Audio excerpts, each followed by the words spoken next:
नमस्कार, जय हिंद दोस्तों। अभिनव इंक के यूट्यूब चैनल पर आप सभी का हार्दिक स्वागत है।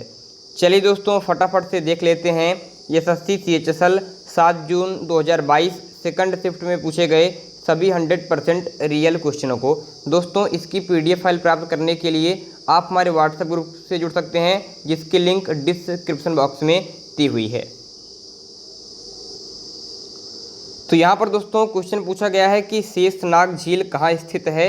तो शेषनाग झील आपके जम्मू कश्मीर में स्थित है। इसके अलावा पेरियार झील, अष्टमुदी झील, वेम्बानद झील आपके केरल राज्य में है। ये भी क्वेश्चन ध्यान रखिएगा। नेक्स्ट क्वेश्चन है कि ड्रॉप शब्द किस खेल से संबंधित है। तो बैडमिंटन से संबंधित है। अपने यहाँ की जो PV सिंधु हैं वो बैडमिंटन से ही संबंधित हैं। नेक्स्ट क्वेश्चन है कि न्यूजीलैंड की राजधानी क्या है। तो वेलिंगटन आपके न्यूजीलैंड की राजधानी हो जाती है। नेक्स्ट क्वेश्चन है कि प्रोटीन का उच्चतम स्रोत है। तो सोयाबीन यहाँ पर राइट आंसर हो जाएगा। प्रोटीन की कमी से क्वाशियोरकर और मरासमस जैसे रोग होते हैं। नेक्स्ट क्वेश्चन है कि किस तारीख को दिन रात बराबर होते हैं। सही उत्तर हो जाएगा 21 मार्च को। नेक्स्ट क्वेश्चन है कि झीलों का शहर किसे कहा जाता है। तो झीलों का शहर नैनीताल को कहते हैं। नेक्स्ट क्वेश्चन है कि पंडित जवाहरलाल नेहरू का जन्म कब हुआ था। तो ध्यान रखिए, इनसे कई बार क्वेश्चन आ चुका है। एक बार तो क्वेश्चन आया था कि पंडित जवाहरलाल नेहरू का जन्म किस राशि में हुआ था। थोड़ा अजीब क्वेश्चन था बट आ गया था। एक बार क्वेश्चन आया है कि जन्म कब हुआ था। तो 14 नवंबर 1889 को इनका जन्म इलाहाबाद में हुआ था। इस क्वेश्चन को ध्यान रखिएगा। 14 नवंबर 1889। ठीक है। नेक्स्ट क्वेश्चन है कि 7 पहाड़ियों का शहर किसे कहा जाता है। तो इटली की राजधानी रोम को 7 पहाड़ियों का शहर कहते हैं। रोम आपके टाइबर नदी के तट पर स्थित है। वाशिंगटन DC पोटोमेक नदी के किनारे, पेरिस सीन नदी के किनारे, लंदन टेम्स नदी के किनारे, न्यूयॉर्क हडसन नदी के किनारे स्थित हैं। इन क्वेश्चनों को भी ध्यान रखिएगा। नेक्स्ट क्वेश्चन है कि woman and man in my life, women and man in my life के लेखक कौन है। तो खुशवंत सिंह हैं। खुशवंत सिंह जी ने ही लिखा है train to Pakistan. Next question है कि 13 को बाइनरी में बदलिए। तो भाई बाइनरी में बदलना तो आपको आता होगा कि इस तरीके से हम लोग 13 लिखते हैं। ठीक है, कुछ इस तरीके से इसको 2 से भाग करते हैं तो आ जाता है आपके 2 छंग 12। ठीक है, यहाँ पर 1 आ जाता है। फिर यहाँ पर हम लोग करते हैं 2 3 6। ठीक है, ये कैसे होता था। हाँ, 0 यहाँ पर आ जाता था। ठीक है, और फिर ये जो 3 है यहाँ पर 2 से भाग करते हैं, 2 1 2, 1 3 आ जाता था। और इस तरीके से हम लोग एक इस तरीके से ये जो नंबर है हमें इसको अपना लेते हैं। तो इस तरीके से 1101 बन जाता है। बात समझ में आई कि नहीं। फिर से एक बार सीख लीजिए कैसे लिखा जाता है। कुछ इस तरीके से आपके लिखा जाता है, आप समझ लीजिए एक बार।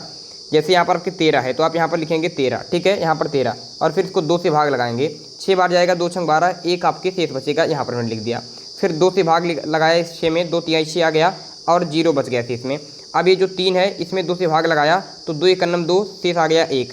तो और अब जो संख्या हमको बनी है हम इस तरफ से गिनेंगे 1 1 0 1। ठीक है, इस तरीके से ये आपकी संख्या बन जाएगी।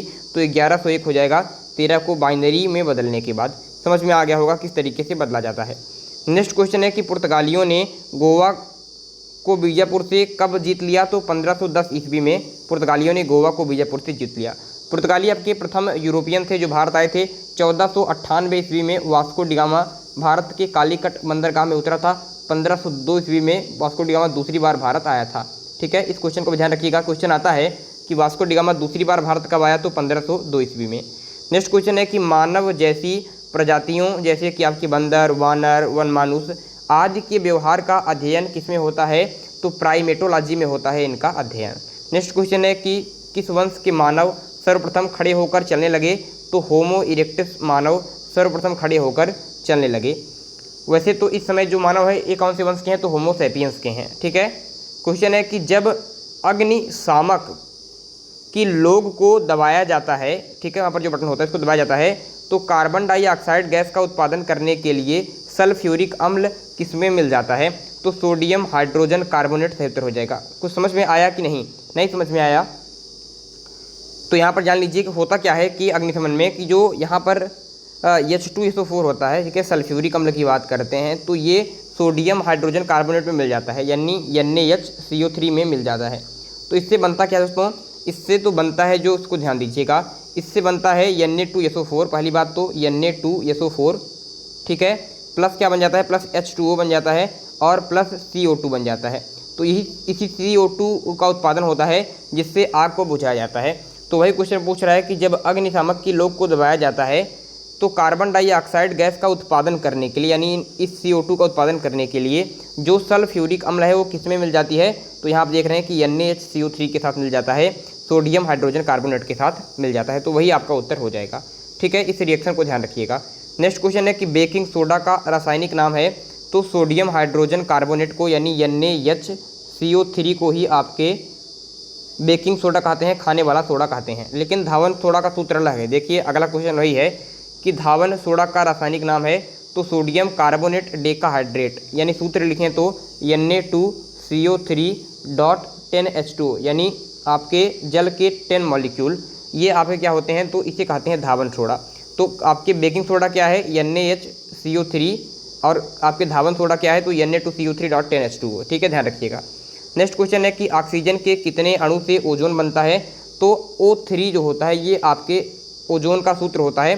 तो इस तरीके से दोस्तों आपके ये आपके ऑक्सीजन के 3 अणु मिलकर ओजोन परत बनाते हैं। दोस्तों ओजोन बनाते हैं, और ओजोन जो परत होती है ये हमें सूर्य के अल्ट्रा वायलेट किरणों से हमारी रक्षा करता है। अल्ट्रा वायलेट किरणों से अगर हमारे शरीर पर पड़ती हैं तो चर्म कैंसर भी हो जाता है। ओजोन परत रक्षण दिवस कब मनाते हैं, तो 16 सितंबर को मनाते हैं। कारण क्या है दोस्तों, 16 सितंबर को ही 1987 में कनाडा का एक शहर है मॉन्ट्रियल, वहाँ पर सम्मेलन हुआ था। मॉन्ट्रियल एक सेकंड, मॉन्ट्रियल लिख लीजिए, मॉन्ट्रियल ये शहर में आपके सम्मेलन हुआ था ओजोन परत के रक्षण के लिए, इसलिए 16 सितंबर को ओजोन परत संरक्षण दिवस मनाया जाता है। ठीक है, ध्यान रखिएगा। यहाँ पर दोस्तों मैं बता रहा था आपको कई सूत्र बताए, धावन सोडा, बेकिंग सोडा, खाने वाला सोडा तो हो गया। एक क्वेश्चन आता है कि POP प्लास्टर ऑफ पेरिस का सूत्र क्या है, तो इसका सूत्र क्या होता है भाई, फटाफट से बताइएगा। तो इसका सूत्र होता है CaSO4.12H2O। ठीक है, ये सूत्र होता है POP का। इस क्वेश्चन को भी ध्यान रखिएगा। नेक्स्ट क्वेश्चन है कि ओजोन परत की मोटाई मापी जाती है, तो डॉप्सन यूनिट में आपके ओजोन परत की मोटाई मापी जाती है। काफ़ी अच्छा क्वेश्चन है। नेक्स्ट क्वेश्चन देखिएगा कि वायुमंडल में ओजोन को मापने के लिए अल्ट्रावायलेट स्पेक्ट्रोफोटोमीटर किसने विकसित किया था, तो प्रोफेसर GMB डॉप्सन की बात करते हैं। प्रोफेसर GMB डॉप्सन की बात करते हैं। इन्होंने ओजोन को मापने के लिए आपके ये यंत्र विकसित किया था, इसीलिए ओजोन परत की जो मोटाई मापी जाती है उसकी यूनिट इन्हीं के नाम पर है, डॉप्सन यूनिट। ठीक है, ध्यान रखिए। नेक्स्ट क्वेश्चन है कि नाट्यशास्त्र एक पुस्तक भारत के शास्त्रीय नृत्य पर किसके द्वारा लिखी गई थी। ठीक है, नाट्यशास्त्र एक पुस्तक भारत के शास्त्रीय नृत्य पर किसके द्वारा लिखी गई थी, तो भरत मुनि के द्वारा ही लिखी गई थी। नेक्स्ट क्वेश्चन है कि भारत का प्रथम नाट्यकार किसे माना जाता है, तो भारत का प्रथम नाट्यकार यानी नाटक की रचना करने वाला ये आपके भास को माना जाता है। आधुनिक भारत का प्रसिद्ध नाट्यकार कौन है, तो जयशंकर प्रसाद को माना जाता है। जयशंकर प्रसाद आधुनिक भारत के नाट्यकार हैं, जयशंकर प्रसाद। वहीं पूछे कि 1950 के बाद प्रसिद्ध नाट्यकार के रूप में कौन सामने आए, तो मोहन राकेश का नाम ध्यान रखिएगा, मोहन राकेश। ठीक है, इन क्वेश्चनों को भी थोड़ा देखिएगा। और सर्वश्रेष्ठ नाट्यकार के रूप में कालिदास जी को जाना जाता है, कालिदास जी को। तो आपको मैंने 4 नाम बताए कि भारत का प्रथम नाट्यकार किसे माना जाता है, भास को। सर्वश्रेष्ठ नाट्यकार किसे माना जाता है, कालिदास को। आधुनिक भारत का नाट्यकार किसे माना जाता है, जयशंकर प्रसाद को। और 1950 के बाद नाट्यकार जो है प्रसिद्ध कौन है, तो मोहन राकेश हैं। ठीक है, नेक्स्ट क्वेश्चन है कि अंग्रेजी ईस्ट इंडिया कंपनी की प्रथम फैक्ट्री कहाँ स्थापित हुई, तो सूरत में स्थापित हुई थी। नेक्स्ट क्वेश्चन है कि कैप्टन हॉकिंस को 400 का मनसब और खान की उपाधि किस मुगल शासक ने दी थी, तो जहांगीर ने दी थी आपके इनको मनसब 400 का और खान की उपाधि। ठीक है, जहांगीर के समय में ही कैप्टन हॉकिंस और सर टॉमस रो भारत आए थे। और यहाँ पर 99 क्वेश्चन है कि रसोई गैस के रिसाव का आसानी से पता लग जाता है, इसका कारण क्या है, तो इसका कारण है कि रसोई की जो गैसें होती हैं उसमें इथाइल मरकैप्टन 1% मिथाइल आपके 1% मिथाइल मरकैप्टन भी भरा होता है, जिससे कि गैस के रिसाव का पता चल जाता है। और आज का लास्ट क्वेश्चन है कि आधुनिक आवर्त सारणी की परमाणु संख्या 57 से लेकर 71 तक को क्या कहते हैं, तो भैया आधुनिक जो आपके आधुनिक आवर्त सारणी है ये किसने दिया है, तो मोजले नाम के साइंटिस्ट ने आपके आधुनिक आवर्त सारणी दी है।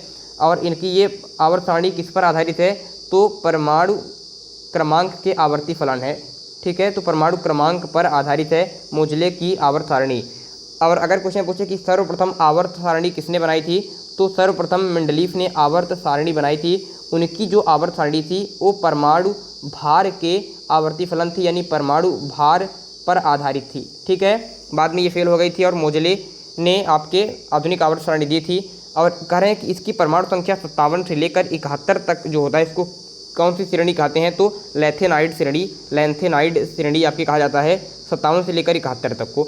और परमाणु संख्या 89 से लेकर 103 तक को एक्टिनॉइड श्रेणी कहा जाता है। तो लैंथेनाइड श्रेणी और एक्टिनॉइड श्रेणी ध्यान रखिएगा। आधुनिक आवर्त सारणी का जो पहला दोस्तों क्या होता है, जो आपके पहला समूह होता है उसे क्षार धातु कहते हैं, और जो लास्ट समूह होता है वो अक्रिय गैसों का समूह होता है, जो आपके 18वां समूह होता है अक्रिय गैसों का होता है। ठीक है, ध्यान रखिएगा, क्षार, मृदा धातु और आपके अक्रिय गैसें। चलिए फिर यही क्वेश्चन में मिल पाए हैं। वीडियो अच्छा लगा हो तो लाइक कीजिएगा। ये सारे क्वेश्चन आने वाले शिफ्टों में आपसे पूछे जा सकते हैं, सारे संभावित प्रश्न हैं। इसकी PDF फाइल प्राप्त करने के लिए व्हाट्सएप ग्रुप को ज्वाइन कर सकते हैं, लिंक आपको डिस्क्रिप्शन में मिल जाएगी। बहुत बहुत धन्यवाद।